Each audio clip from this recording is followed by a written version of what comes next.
isn't it a great day to be Irish? We've come a long way to reach this point in our lives, and most certainly wouldn't have been able to do it without each of you who are here today at this gymnasium. Each one of you holds a special place in the heart of at least one of these graduates here. You are our mothers, our fathers, our brothers, our sisters, our grandparents, our family, and friends. And most importantly, you are our mentors. When we were taking our first steps, you were there to catch us. When we had our swim field trip to the Newport pool, you were there to save us when the water seemed to swallow us whole. You helped us finish our Caesar projects on time, and brought us our uniforms when we forgot them at home on game day. We are honored to extend our thanks and appreciation to each and every one of you. It is because of each of you that this achievement has been made possible.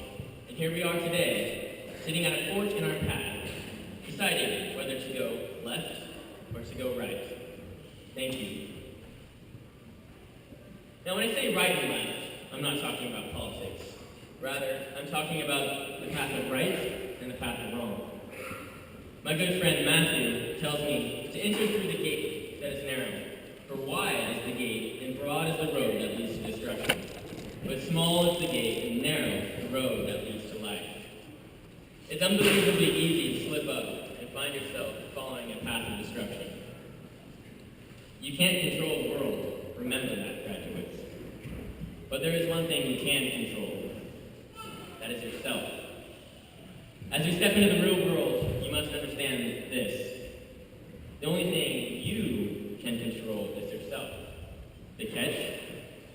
It is only you who can control yourself and your actions. Many of you graduates have heard this before, some of you a few dozen times.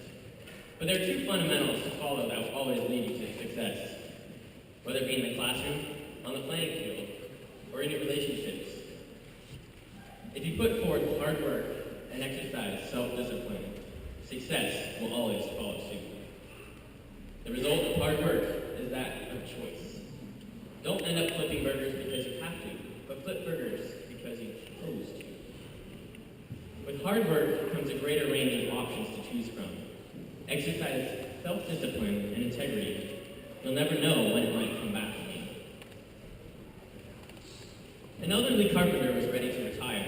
He told his employer contractor of his plans to leave the house building business and live a more leisurely life with his wife, enjoying his extended family. He would miss the paycheck, but he needed to retire. They could get by.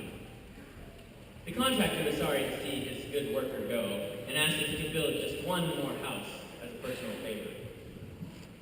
The carpenter said yes, but in time it was clear that his heart was not in his work. He resorted to shoddy workmanship and used inferior materials. It was an unfortunate way to end an otherwise dedicated career. When the carpenter finished his work, the employer came to inspect the house. He handed the front door key to the carpenter. "This is your house," he said. "My gift to you." The carpenter was shocked. What a shame. If he had only known he was building his own house, he would have done it so differently. Life is no different. Each of us is given lumber, a hammer, some nails, and a saw, but no instructions or blueprints for our lives.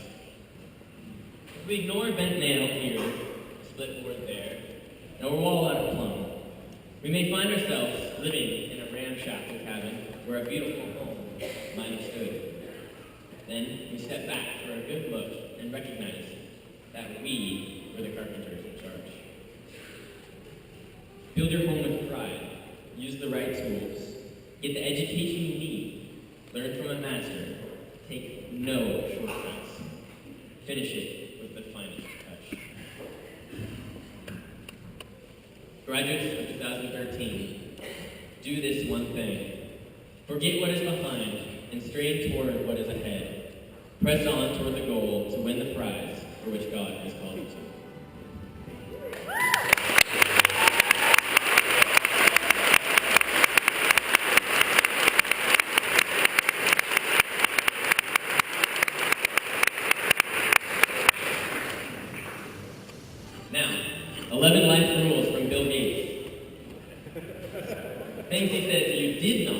and will not learn in school.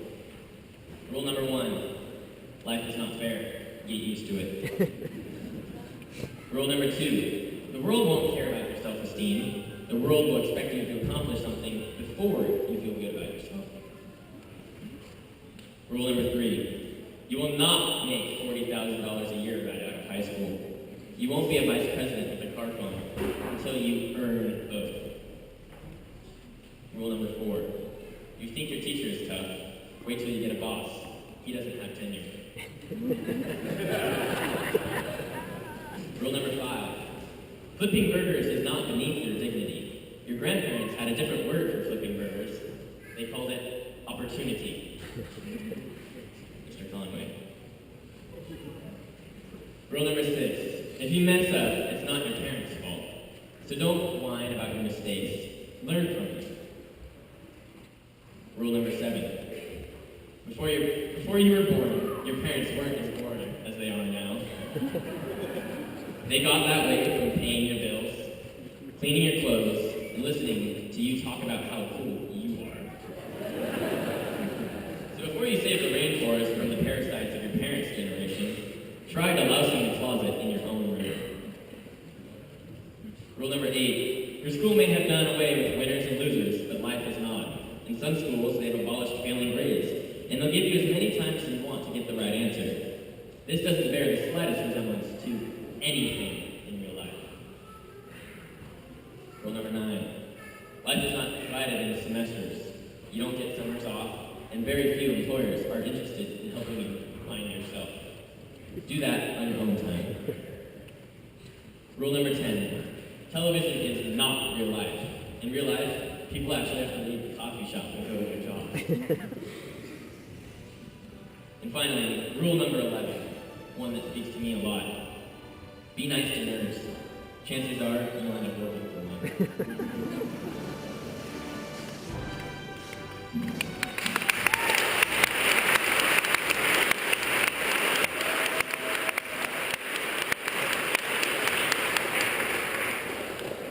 In our class song, Blink, by Revive, these words are sung. Teach me to number my days and count every moment before it drifts away. Take in all the colors before they fade to gray. We won't ever know just when our last day will be. We must learn to number our days so that we may gain a heart of wisdom. We would like to remember someone who was unable to join us today.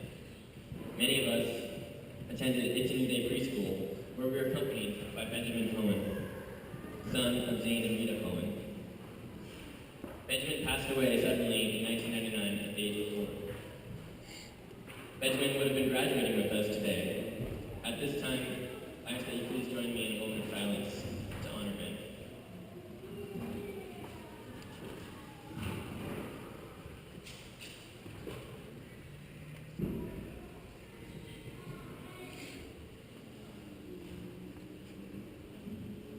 Thank you. It is now my great pleasure to introduce our next speaker. This man came to us as a PE teacher in the 6th grade. He followed us down here to the high school, our freshman year, and stayed with us since. He has been a teacher, a coach, and a mentor to many of the graduates, and is near and dear to our heart.